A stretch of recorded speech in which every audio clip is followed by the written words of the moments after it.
meus irmãos, minhas irmãs, que a paz de Jesus esteja com todos nós. É muito bom estar aqui hoje com vocês. Agradeço a Deus por essa oportunidade. Nossa casa André Luiz está completando 60 anos de existência. De muito carinho, de muito amor. Que possamos vibrar sempre para que essa casa continue sendo essa casa hospital. Essa casa que abraça todos aqueles que chegam pedindo socorro. Vamos agora preparar para a nossa prece, mas antes quero pedir a todos para colocarem as suas águas para ser fluidificada. Mestre Jesus, divino amigo, aqui estamos, Senhor Jesus, mais um dia reunidos em teu santo nome, para te agradecer, Pai, pelas bênçãos da vida, pela saúde, pelos nossos lares, por tudo, Senhor, que tu nos dá.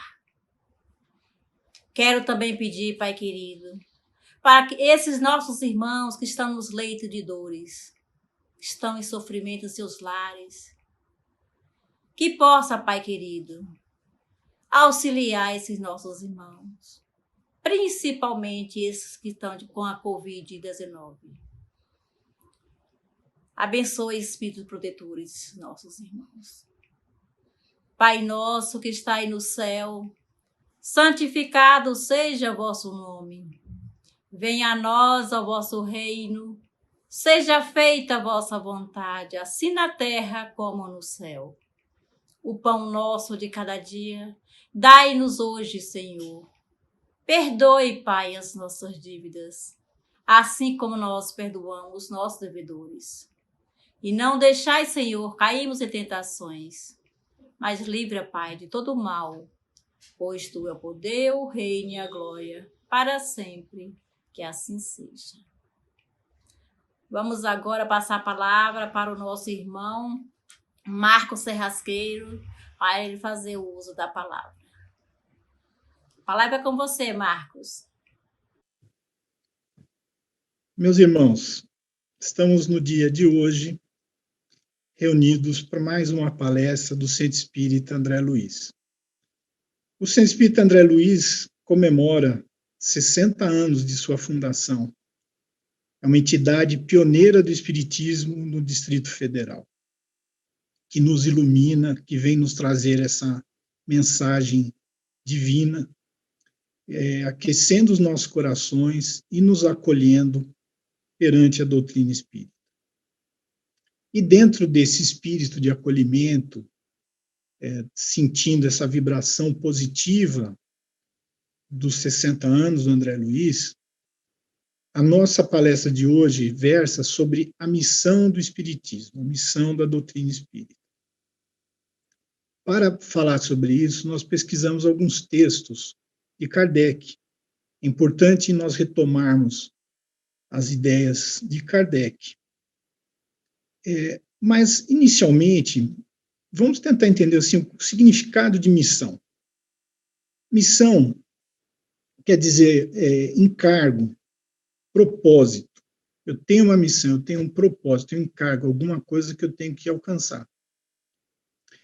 Então, nós estamos aqui debatendo o propósito do Espiritismo. Para que existe o Espiritismo? Por que ele veio aos homens? Mas, para a gente entender realmente a profundidade desse propósito, vamos primeiro recorrer a Jesus.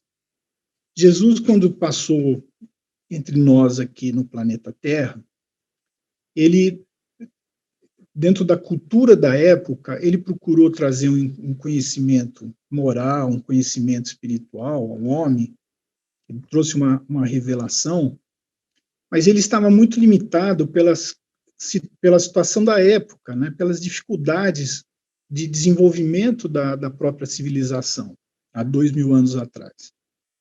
Então, ele, conforme ficou registrado no Evangelho de João, ele nos deixou a informação que ele enviaria o Consolador.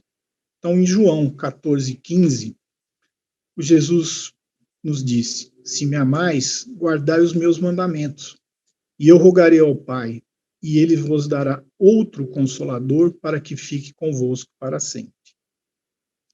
Em João 14:26, mas aquele consolador, o Espírito Santo, que o Pai enviará em meu nome, esse vos ensinará todas as coisas e vos fará lembrar de tudo quanto vos tenho dito.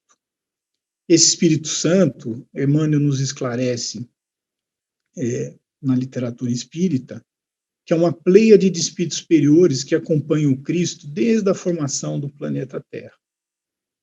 E ainda em João 15:26, o Cristo nos deixa: mas quando vier o Consolador, que eu da parte do Pai vos hei de enviar, aquele Espírito de verdade que procede do Pai, ele testificará de mim.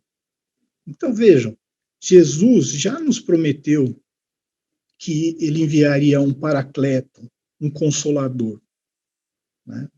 E Kardec, tanto no Evangelho segundo o Espiritismo, no capítulo Cristo Consolador, como em A Gênese, no capítulo Predições do Evangelho, nos afirma e nos esclarece que o Espiritismo é o Consolador prometido. Ele traz em si, ele realiza todas as condições de ser o Consolador como Cristo nos prometeu. E mais, ele é uma força moralizadora que vem transformar, vem regenerar o próprio planeta Terra. Emmanuel, no livro O Consolador, questão 352, complementa esse pensamento de Kardec. É feito para Emmanuel a seguinte questão: devemos reconhecer no Espiritismo o cristianismo redivivo, ou seja, o Consolador prometido? Emmanuel é taxativo. Ele nos diz: o Espiritismo evangélico é o Consolador prometido por Jesus, que, pela voz dos seres redimidos, espalham as luzes divinas por toda a terra, estabelecendo a verdade e levantando o véu que cobre os ensinamentos na sua feição de cristianismo redivivo, a fim de que os homens despertem para a era grandiosa da compreensão espiritual com Cristo, com Jesus. Então, a doutrina, desde Kardec, nos confirma, nos traz esse sentimento de que o Espiritismo é o Evangelho de Jesus, o cristianismo redivivo. Eu acho muito importante a gente também entender o momento em que que essa doutrina, né, que esse Consolador veio. E tem uma mensagem que o Chico, uma mensagem de Humberto de Campos, que o Chico nos trouxe, chamada Kardec e Napoleão, no livro Cartas e Crônicas. Essa é uma mensagem muito bonita, onde, na passagem do século XVIII para o século XIX, há uma reunião no plano espiritual, uma reunião onde se reúnem diversas entidades sublimes, entidades evoluídas. E essas entidades estão ali aguardando um momento especial. Surge, então, do planeta o espírito de Napoleão, com a sua corte, com outros espíritos elevados encarnados, por exemplo, Pestalozzi. E estão conversando, estão lá aguardando uma presença maior, e, de repente, do alto, luzes, como se fossem estrelas se aproximando, vêm para aquela reunião, e quando se aproximam, entidades assim de categoria elevada se materializam. E, de repente, uma luz intensa, ela vem e aquele espírito que encarnaria como Napoleão se materializa, e todos veem assim, que entidade sublime, né? Cheia de luz, cheia de amor, que estava ali presente. Num determinado momento, o próprio Cristo se manifesta e se dirige a Napoleão.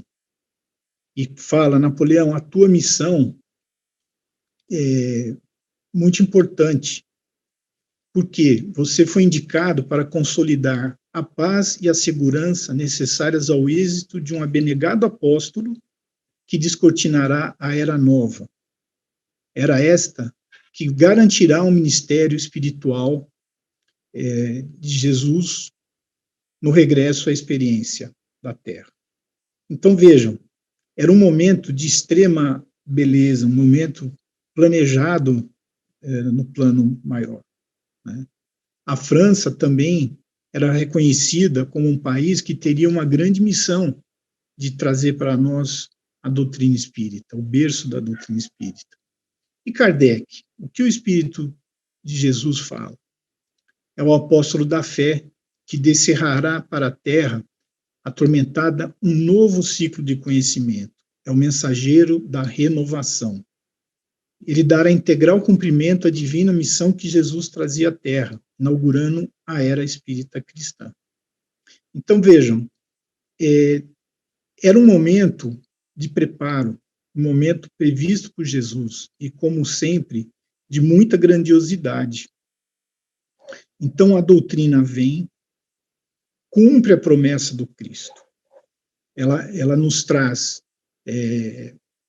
toda uma oportunidade de regeneração do planeta. E Kardec vai abordar esse assunto em diversas obras.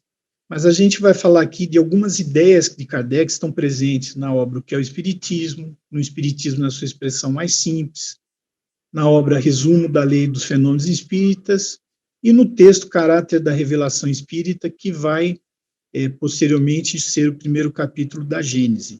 Por quê? Porque Kardec nos traz essa informação procurando atingir as massas. Ele sentia a importância, a força da doutrina espírita. Na obra O que é o Espiritismo, o Kardec explica para a gente, né, que o Espiritismo é uma ciência de observação e uma doutrina filosófica, onde tem como objeto as relações que se estabelecem entre nós, homens encarnados, e os espíritos, e que traz também as consequências morais, né, dessas relações. O Kardec nos afirma: o Espiritismo é uma ciência que trata da natureza, origem e destino dos espíritos, bem como de suas relações com o mundo corporal, em síntese.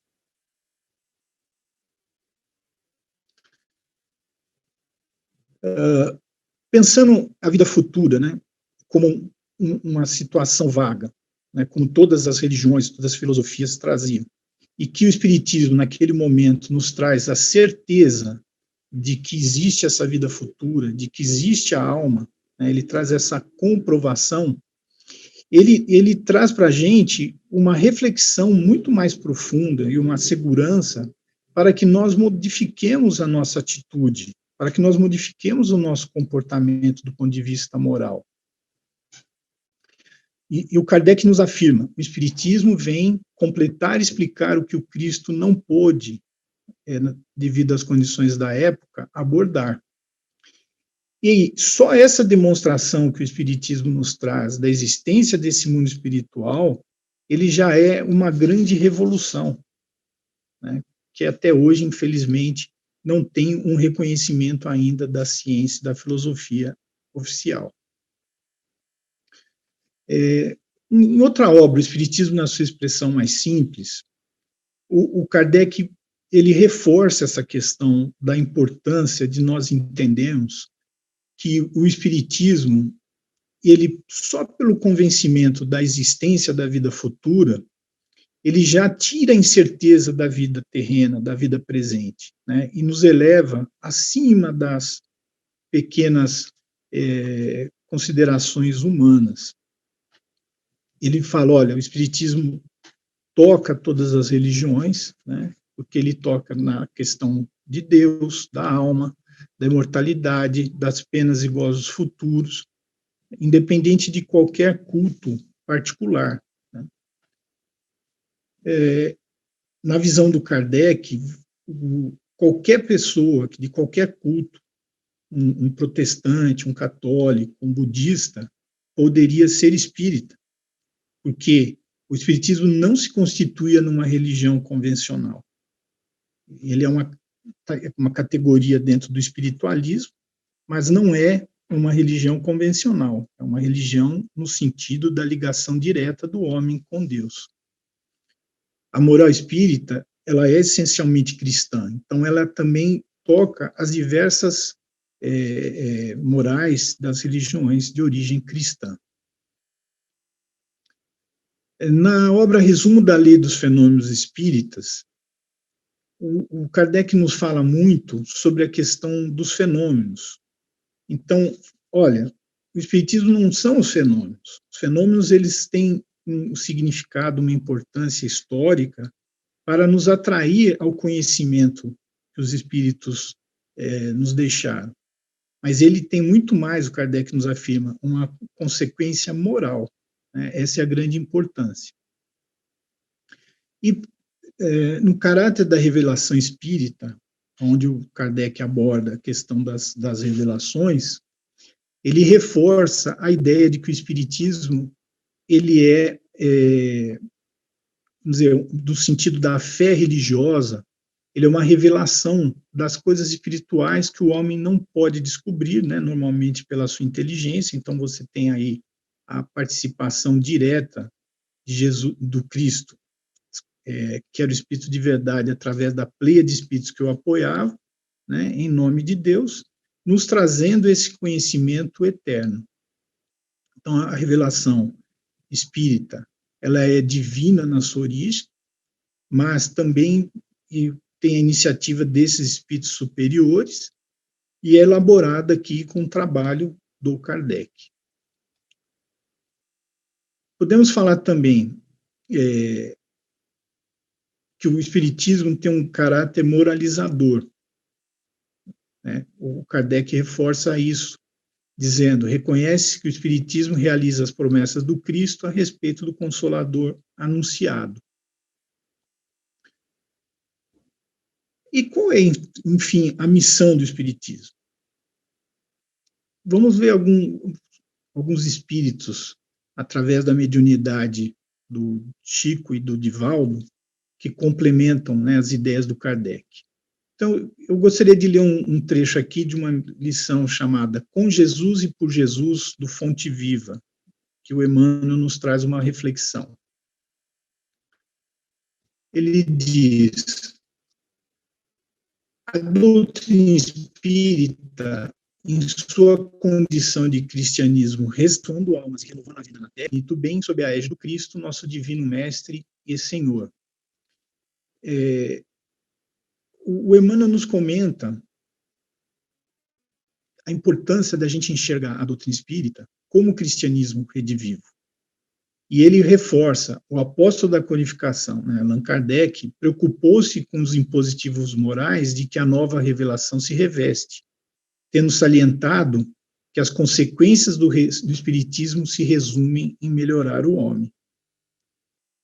Então, veja, uma coisa é a gente entender, como Kardec falava, o espiritismo é uma ciência de observação e uma filosofia moral. A outra questão é, dentro do seu propósito, ficar assim para a gente muito claro essa questão que o espiritismo ele busca a melhoria do ser humano. No livro Roteiro, o Emmanuel também tem um artigo, A Missão do Espiritismo. E é interessante que ele nos fala: o espiritismo é, acima de tudo, o processo libertador das consciências, a fim de que a visão do homem alcance horizontes mais altos.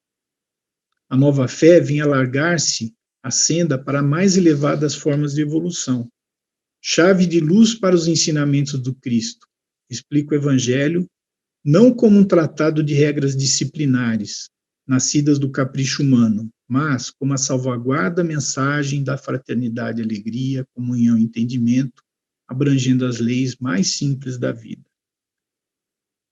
O Espiritismo será, indiscutivelmente, a força do cristianismo em ação para reerguer a alma humana e sublimar a vida.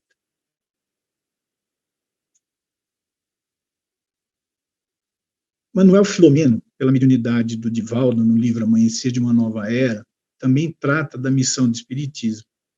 E ele reforça, né, que a missão do Espiritismo é conduzir as consciências aos irreprocháveis cultos do dever, tendo o amor como diretriz segura e insubstituível, trabalhando-se pela ordem, pelo progresso individual e coletivo. Conclui a missão do Espiritismo: iluminar a consciência humana. Então, vejam, a doutrina dos Espíritos, ela vem nos trazer, na sua essência, como propósito, essa transformação moral do ser. Vem nos erguer, com toda a força da revelação de Jesus, da sua exemplificação, para os dias atuais, onde, com a compreensão que nós temos hoje, pela evolução da ciência, pela evolução da cultura, nós temos a condição de compreender os ensinamentos que a doutrina nos traz. E por que isso? Qual a importância desse erguimento moral do ser humano, dessa reconstrução moral nossa, individual, interior? Vamos ver a questão 627 dos Livros dos Espíritos. Kardec pergunta: uma vez que Jesus ensinou as verdadeiras leis de Deus, qual a utilidade dos espíritos, do ensino dos espíritos? Terão que nos ensinar mais alguma coisa? Olha que interessante, o próprio Kardec fala: o Cristo já trouxe tudo, né? Por que nós temos a necessidade da doutrina espírita? E a resposta dos espíritos, ela é impressionante. Faça mister agora que a verdade se torne inteligível para todo mundo. Muito necessário é que aquelas leis sejam explicadas e desenvolvidas. Tão poucos são os que as compreendem e ainda menos os que as praticam. Olha, isso já há mais de 150 anos. E os espíritos nos dão uma advertência ainda nessa resposta. O ensino dos espíritos tem que ser claro e sem equívocos, para que ninguém possa pretextar ignorância e para que todos o possam julgar e apreciar com a razão. Estamos incumbidos de preparar o reino do bem que Jesus anunciou. Daí a necessidade de que a ninguém seja possível interpretar a lei de Deus ao sabor de suas paixões, nem falsear o sentido de uma lei toda de amor e de caridade. Então, veja, essa importância da doutrina espírita, esse esclarecimento, essa oportunidade de você realmente alcançar as massas, alcançar a todos. Não há aqui pretensão de sermos como espíritas escolhidos. A doutrina espírita veio, para iluminar a toda a humanidade, o conhecimento que ela traz, para que todos nós possamos realmente progredir espiritualmente e nos transformar interiormente. E a reflexão que eu gostaria de fazer é se nós temos essa certeza, como espíritas, de que nós temos que realmente aproveitar essa oportunidade de estarmos conhecendo, trabalhando dentro dessa doutrina, para que a gente tenha uma transformação interior. Como fica isso no centro espírita hoje? Como que esses conceitos nós devemos trabalhar? Porque a doutrina espírita, ela é uma doutrina que fala de transformação interior.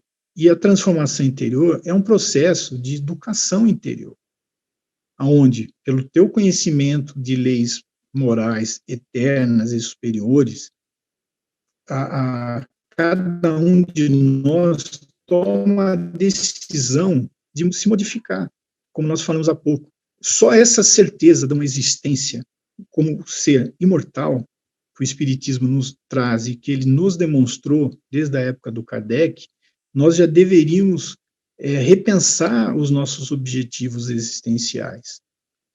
Então, o centro espírita hoje, onde nós estamos vivendo, estamos às portas de uma era de regeneração, ele tem que observar essa questão educativa, acima da questão do fenômeno. E aí algumas diretrizes que nós temos que pensar, né? Nós temos que assumir a doutrina espírita como uma proposta educativa no sentido da educação moral que o Kardec nos trouxe. Aquela educação formadora, aquela educação que forma novos hábitos, novos caracteres. É uma educação de dentro para fora, né, com adesão da vontade. A doutrina espírita, ela não pode ser imposta. Nós temos que trabalhar nas nossas áreas de estudo, nas nossas áreas mediúnicas, em todas as áreas, a condição de aprendizado, a condição de educação, para que cada um possa, a cada momento, se melhorar. Kardec já nos dizia, reconhece o verdadeiro espírita pelo esforço que faz de melhorar a si próprio. Nós temos também que ter presente no dia a dia da nossa atividade no centro, que a reencarnação é uma experiência pedagógica para o nosso progresso intelectual e moral, né? Por quê? Porque o progresso moral, ele sempre vem como consequência de um progresso intelectual. Quando você está aprendendo alguma coisa e você está estudando na escola, está fazendo um curso, está lendo um livro, você está aprendendo, está desenvolvendo a sua parte intelectual. A partir do momento em que você exercita um conhecimento superior de natureza espiritual e moral, você tem essa vivência, você internaliza uma determinada postura, é que você, de fato, tem uma mudança moral. Nós temos que desenvolver dentro do centro propostas e ações para a educação integral do nosso espírito e daqueles que buscam o centro. Por quê? Porque uma coisa é você saber a verdade pelo estudo, né? Você usa a sua razão, seu conhecimento cognitivo, você vai aprender, vai estudar, vai evoluir nesse sentido. Você pode sentir essa verdade, você ser tocado por essa verdade, pelo ambiente fraterno do centro espírita. Então, você está trabalhando o seu sentimento. Mas, acima de tudo, para você alcançar a verdade que o Espiritismo, como libertador de consciências, nos traz, você tem que vivenciar a verdade. Essa é a grande questão que nós temos que viver. Então, nós temos que vivenciar em todas as nossas oportunidades, em todas as nossas atividades, e temos que criar oportunidades para que todos nós, colaboradores e participantes, possamos ter uma autoeducação, um autoconhecimento e uma transformação moral interior. Eu diria mais que na questão da pandemia que nós estamos vivendo, nós estamos tendo uma grande lição. Hoje, o Espiritismo está nos dando a oportunidade de estarmos aqui conversando, sem estarmos diretamente presentes. Com isso, a gente está conseguindo alcançar muito mais pessoas. Nós já estamos tendo no CEAL, no retorno de alguns participantes, nos dizendo nos cursos, olha, que bom, obrigado vocês estarem nos dando essa oportunidade, porque eu não estaria fazendo o curso se não fosse de forma virtual. Eu não tenho condições de ir fisicamente, eu trabalho à noite, ou tenho que cuidar dos meus filhos, e hoje, enquanto cuido dos meus filhos, eu estou assistindo um curso do CEAL. Então, eu gostaria de deixar, assim, como uma reflexão, que hoje nós temos que não só trazer as pessoas para o centro, mas levar o centro para dentro das famílias, dentro dos lares, né? Cada família tem que ser um mini centro espírita. E nós temos essa oportunidade através da palestra, nós temos essa oportunidade também através do estudo, através do atendimento fraterno, de todas as atividades que nós tradicionalmente exercemos dentro do centro espírita. Nós temos que fortalecer esse movimento. Então, meus irmãos,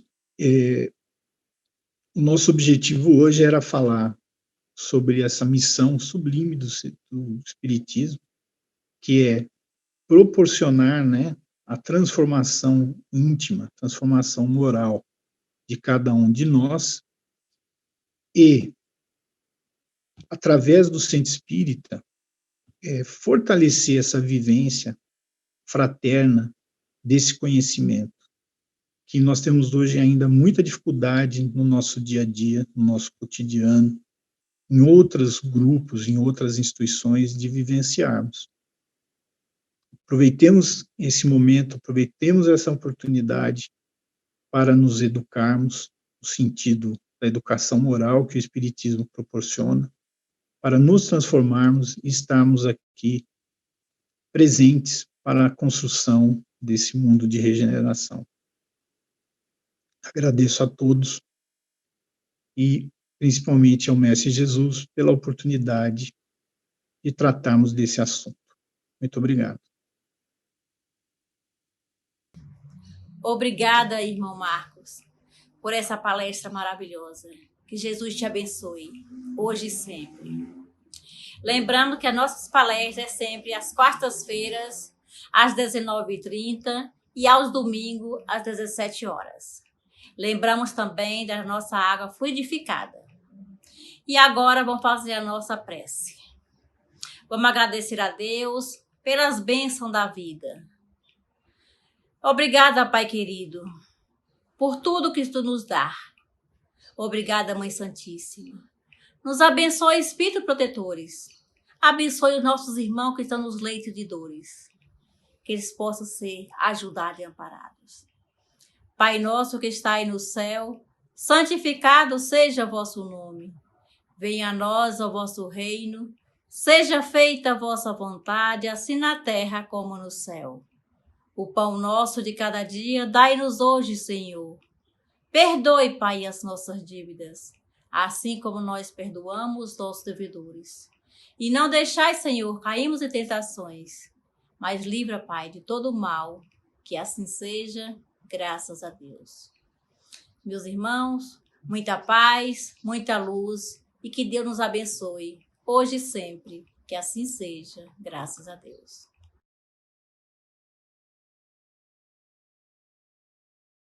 Olá, amigos do Centro Espírita André Luiz. O CEAL agradece àqueles que deram a sua contribuição para que a obra de ampliação do espaço físico fosse executada. Solicitamos que os nossos colaboradores continuem nos apoiando para que possamos cumprir nossos compromissos com os salários dos funcionários que cuidam da manutenção e segurança da nossa casa e também as despesas com água, energia elétrica, material de limpeza e etc. As doações podem ser de qualquer valor e podem ser via conta bancária ou na secretaria pela manhã. Mais informações no nosso site www.cealdf.org.br. O CEAL conta com a sua contribuição.